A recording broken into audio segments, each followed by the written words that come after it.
আসসালামু আলাইকুম। Learn fluency চ্যানেলের পক্ষ থেকে পঞ্চম শ্রেণীর শিক্ষার্থী এবং অভিভাবকদের স্বাগতম এবং আমন্ত্রণ জানাচ্ছি আজকের এই টিউটোরিয়ালে। আজকে আমরা আলোচনা করব তোমাদের বিজ্ঞান বইয়ের চতুর্থ অধ্যায় থেকে, অর্থাৎ বয়সন্ধিকাল এই অধ্যায় থেকে। এই অধ্যায় থেকে তোমাদেরকে প্রত্যেকটা পাঠ থেকে যে ছকগুলি দেওয়া হয়েছে, এই ছকগুলি আমরা আজকে পূরণ করে ফেলবো, এগুলি সমাধান করে দেব। একই সাথে তোমাদেরকে অনুশীলন থেকে যে টিক চিহ্ন, শুদ্ধ অশুদ্ধ, একই সাথে সংক্ষিপ্ত এবং বর্ণনামূলক প্রশ্নগুলি দেওয়া হয়েছে, এই ক্লাসে আমরা সেগুলোর উত্তর করে ফেলব। তো চলো আলোচনাটি শুরু করা যাক। শুরু করছি পরম করুণাময় মহান আল্লাহ তাআলার নামে। তো দেখো, এই অধ্যায়ের শুরুতেই তোমাদেরকে কিন্তু এখানে একটি ছক দেওয়া হয়েছে। এখানে তোমাদেরকে পরিবর্তনের ধাপগুলি লিখতে হবে এবং সেই সময়কার শারীরিক বৈশিষ্ট্যগুলো কিন্তু প্রত্যেকটা ছকে ছকে লিখতে হবে। তো চলো আমরা এই সমাধানটা একটু দেখে ফেলি। তো দেখো, পরিবর্তনের ধাপগুলি শৈশবকাল, আর এই সময় শারীরিক কীরকম বৈশিষ্ট্য অর্থাৎ কীরকম পরিবর্তন হয় সেগুলো একটু দেখি। এ সময় শিশু হামাগুড়ি দিতে ও হাঁটতে শিখে এবং দাঁত উঠতে শুরু করে। এরপর বাল্যকাল, এই সময় শিশুর উচ্চতা ও ওজন বৃদ্ধি পায়, শারীরিক গঠন মজবুত হয়। এরপর কৈশোরকাল, এখানে দ্রুত শারীরিক বৃদ্ধি ঘটে, বয়ঃসন্ধিকালীন লক্ষণ দেখা যায়। যৌবনকাল, শারীরিক বৃদ্ধি সম্পূর্ণ হয়, পেশি সুগঠিত হয়, প্রজনন ক্ষমতা তৈরি হয়। এরপর বার্ধক্য, কর্ম ক্ষমতা হ্রাস পায়, ত্বক কুঁচকে যায়, দুর্বলতা দেখা যায়। তো এই ছিল এই ছকের উত্তরটি। এরপরে তোমাদেরকে যে ছকটি দেওয়া হয়েছে বা যে কাজটি দেওয়া হয়েছে, আমরা সেটির উত্তর একটু দেখি। এরপর তোমাদেরকে কিন্তু এখানে থেকে আরেকটি ছক দেওয়া হয়েছে। এখানে কিন্তু শারীরিক ও মানসিক স্বাস্থ্যের যত্ন নেওয়ার উপায়গুলি তোমাদেরকে প্রত্যেকটা ছকে লিখতে হবে। তো চলো আমরা এই ছকের উত্তরটি একটু দেখে ফেলি। তো দেখো, এই যে আমরা উত্তরটি কিন্তু তোমাদের এখানে করে দিয়েছি। 1 নাম্বার, তোমাদেরকে শারীরিক ও মানসিক স্বাস্থ্য যত্ন নেওয়ার যে উপায়টি অবলম্বন করতে হবে: 1 সুষম ও পুষ্টিকর খাবার গ্রহণ এবং নিরাপদ পানি পান করা, 2 বই পড়া, ছবি আঁকা ও আবৃত্তি করা, 3 নিয়মিত শরীর চর্চা করা, 4 পরিষ্কার পরিচ্ছন্নতা বজায় রাখা। তো তোমরা কিন্তু এই 4টি ছকে লিখে ফেলবা বা পূরণ করে ফেলবা এবং মুখস্থ করে নিবা। এরপর তোমাদেরকে যে কাজটি দেওয়া হয়েছে, তোমরা যদি চলে আসো তোমাদের বইয়ে পরের পৃষ্ঠাগুলোতে দেখতে পারবা, তোমাদেরকে এখান থেকে অর্থাৎ পৃষ্ঠা 37 থেকে তোমাদেরকে এখানে গল্প থেকে তোমাদেরকে কিন্তু প্রশ্ন করা হয়েছে এবং সেগুলোর উত্তরগুলো কিন্তু পাশের ছকে লিখতে হবে। তো এই সমাধানটাও কিন্তু আমরা করেছি। দেখো, তোমাদেরকে দেখিয়ে দিই, তোমরা একটু সেভাবেই তুলে নিবা এবং পড়ে ফেলবা। বলা হচ্ছে ক, নাবিলা ও সুমনের বয়স কত হতে পারে? নাবিলার বয়স 13 থেকে 8 থেকে 13 বছর ও সুমনের বয়স 9 থেকে 15 বছর হতে পারে।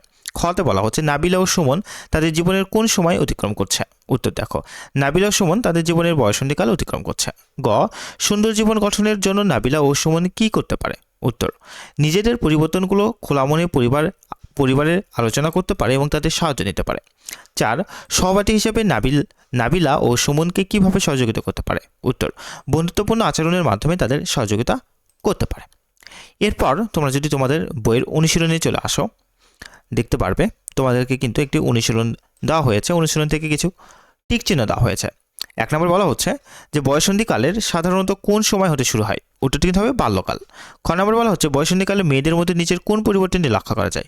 উত্তর হবে শরীর কিছুটা ভারী হয়। ক নম্বর বলা হচ্ছে বয়ঃসন্ধিকালে পরিষ্কার পরিচ্ছন্ন থাকা জরুরি, কারণ এতে মন ভালো থাকে। তার উত্তরটি কিন্তু হবে মন ভালো থাকে। এবার তোমাদেরকে শুদ্ধ এবং অশুদ্ধ দিয়েছে, তাই না? আমরা দেখি শুদ্ধ এবং অশুদ্ধগুলো। 1 নম্বর বলা হচ্ছে বয়ঃসন্ধিকালীন শারীরিক পরিবর্তন কোনো স্বাভাবিক পরিবর্তন নয়, এটা কিন্তু অশুদ্ধ, এটা অশুদ্ধ। সাধারণত ছেলেদের বয়ঃসন্ধিকাল 9 থেকে 15 বছর, উত্তরটি কিন্তু শুদ্ধ।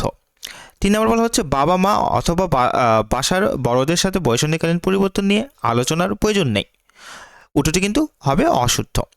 বয়ঃসন্ধিকালীন পরিবর্তনগুলো সকলের একই সময়ে বা একইভাবে হয় না, উত্তরটি কিন্তু হবে শুদ্ধ। এরপর তোমাদের সংক্ষিপ্ত প্রশ্ন দেওয়া হয়েছে। তো চলো আমরা সংক্ষিপ্ত প্রশ্ন উত্তরগুলো একটু দেখে ফেলি। এখান থেকে কিন্তু তোমাদেরকে 2টা সংক্ষিপ্ত প্রশ্ন দেওয়া হয়েছে। তো দেখো, 1 নম্বর সংক্ষিপ্ত প্রশ্নে তোমাদেরকে কি বলা হচ্ছে? 1 নম্বর সংক্ষিপ্ত প্রশ্ন বলা হচ্ছে বয়ঃসন্ধিকালে শরীর ও মন সুস্থ রাখার উপায়গুলো কি কি? উত্তর, বয়ঃসন্ধিকালে শরীর ও মন সুস্থ রাখার উপায়গুলো হলো: 1 পরিষ্কার পরিচ্ছন্ন থাকা, সুষম ও পুষ্টি সমৃদ্ধ খাবার গ্রহণ এবং নিরাপদ পানি পান করা, 3 নিয়মিত বই পড়ার অভ্যাস ও ছবি আঁকা। এরপর 2 নম্বর প্রশ্ন বলা হচ্ছে ছেলেদের মধ্যে বয়ঃসন্ধিকালে যেসব পরিবর্তন দেখা দেয় সেগুলো লেখো। ছেলেদের মধ্যে বয়ঃসন্ধিকালে যেসব পরিবর্তন দেখা দেয় সেগুলো হলো: 1 দাড়ি ও গোঁফ গজাতে থাকে, 2 গলার স্বর মোটা ও ভারী হয়, 3 পেশি সুগঠিত ও কাঁধ চওড়া হয়। এরপর বর্ণনামূলক প্রশ্নগুলো তোমাদেরকে লিখতে হবে, তাই না? তো দেখো, বর্ণনামূলক প্রশ্নের এক নম্বর প্রশ্ন তোমাদেরকে বলা হচ্ছে বয়সন্ধিকালীন পরিবর্তন একজন শিশুর বড় হয়ে ওঠার স্বাভাবিক প্রক্রিয়া ব্যাখ্যা করো। উত্তর, বয়সন্ধিকাল হলো একটি শিশুর শারীরিক ও মানসিক বিকাশের একটি গুরুত্বপূর্ণ ধাপ, যেখানে সে ধীরে ধীরে বাল্যকাল থেকে কিশোরকালের দিকে এগিয়ে যায়। এটি মানুষের জীবনের একটি স্বাভাবিক প্রতিক্রিয়া, যা কিছু নির্দিষ্ট শারীরিক ও মানসিক পরিবর্তনের মধ্য দিয়ে সম্পন্ন হয়। প্রতিটি মানুষের জীবনেই এটি ঘটে থাকে। বয়সন্ধিকালে ছেলে ও মেয়ে উভয়েরই শরীরে দ্রুত পরিবর্তন আসে এবং এই পরিবর্তনগুলো বয়সের মানবিক বৃদ্ধিকে নির্দেশ করে। এছাড়াও শারীরিক পরিবর্তনের পাশাপাশি এই সময় ছেলে ও মেয়ে উভয়ের ক্ষেত্রে আবেগ প্রবণতা, নিজস্বতা অনুসন্ধানের মতো মানসিক ও আবেগিক পরিবর্তনও ঘটে থাকে। সুতরাং বলা যায় যে বয়সন্ধিকালের এই পরিবর্তনগুলো কোনো অস্বাভাবিক বা সমস্যাজনিত বিষয় নয়, বরং একজন শিশুর বড় হয়ে ওঠার স্বাভাবিক প্রক্রিয়া।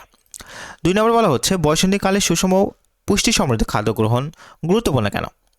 উত্তরটি দেখো। বয়সন্ধিকালে শারীরিক ও মানসিক পরিবর্তন দ্রুত হয়, তাই অধিক শক্তি ও পুষ্টির প্রয়োজন। এই জন্য নিয়মিত মাছ, মাংস, ডিম, দুধ, ডাল ইত্যাদি প্রোটিন সমৃদ্ধ খাবার খেতে হবে। এছাড়াও পরিমিত শর্করা, চর্বি, রঙিন শাকসবজি ও ফল খেতে হবে। পুষ্টি না পেলে শারীরিক বৃদ্ধি বাধাগ্রস্ত হতে পারে এবং বিভিন্ন স্বাস্থ্য সমস্যা দেখা দিতে পারে। এছাড়াও রোগ প্রতিরোধ ক্ষমতা বৃদ্ধির জন্য বয়সন্ধিকালে পুষ্টিকর খাদ্য গ্রহণ জরুরি। তাই বলা যায় বয়সন্ধিকালে সুষম ও পুষ্টি সমৃদ্ধ খাদ্য গ্রহণ গুরুত্বপূর্ণ। এছাড়া তোমাদের জন্য আজকের আলোচনাটি আমরা পর্যায়ক্রমে তোমাদের প্রত্যেকটা চ্যাপ্টার থেকে এবার সমাধান করে দেবো। এর আগের চ্যাপ্টারগুলো কিন্তু আমরা এইভাবে সমাধান করে দিয়েছি, তোমরা চাইলে প্লে লিস্ট থেকে দেখে ফেলতে পারো। ভিডিওটি ভালো লেগে থাকলে লাইক দিবে এবং অবশ্যই লার্ন ফ্লুয়েন্সি চ্যানেলটিকে সাবস্ক্রাইব করবে। ভালো থেকো, সুস্থ থেকো। আসসালামু আলাইকুম।